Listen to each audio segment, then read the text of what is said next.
Hello friends, स्वागत है आपका हमारे यूट्यूब चैनल पे। और अब हम बात करने वाले हैं सीरियल परिणीति की, जिसके आने वाले एपिसोड में आप सभी देखने वाले हैं कि अब यहाँ पर जो नीति है वो फाइनली अब संजू को सच बताने के लिए तैयार है। और वो यहाँ तक कि परी को जेल से बाहर निकालने के लिए भी राजी हो चुकी है। जहां हम देख रहे हैं कि जो शो का नया प्रोमो सामने आया है उसमें अब जो नीति है वो संजू से बोलती हुई नजर आती है कि वो परी को बचा सकती है। और ये बात सुनकर संजू काफी ज्यादा हैरान हो चुका है, लेकिन उसे पता है कि जो नीति है वो बिना किसी अपने फायदे के इतना बड़ी जो इसने बात कही है वो कही नहीं सकती। और इसी वजह से नीति जो है वो कहती है कि संजू को जो है उससे करनी पड़ेगी शादी, और तभी वो परी को जेल से बाहर निकालेगी, उसे बचाएगी। और वहीं दूसरी तरफ जो परी है उसे कहीं ना कहीं मन ही मन में कुछ तो घबराहट हो रही है। उसे ऐसा फील हो रहा है कि कुछ तो गड़बड़ होने वाली है, कुछ तो ऐसा हो रहा है जो उसे नहीं मालूम है और जो वो समझ नहीं पा रही है। लेकिन उसका दिल जो है उसे यही कह रहा है कि कुछ गड़बड़ है।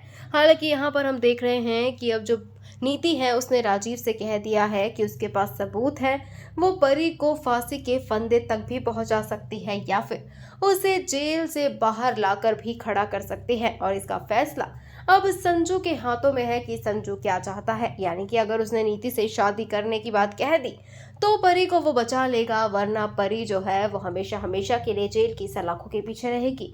अब देखने वाली बात यह है कि आखिर जो संजू है वो क्या फैसला लेता है। क्या सच में यहाँ पर परी को बचाने के लिए वो खुद को नीति को सौंप देगा, या फिर आएगा शो में कोई और ही बड़ा ट्विस्ट। वेल, आपके इस बारे में क्या कुछ लगता है, कमेंट सेक्शन में जरूर बताइएगा।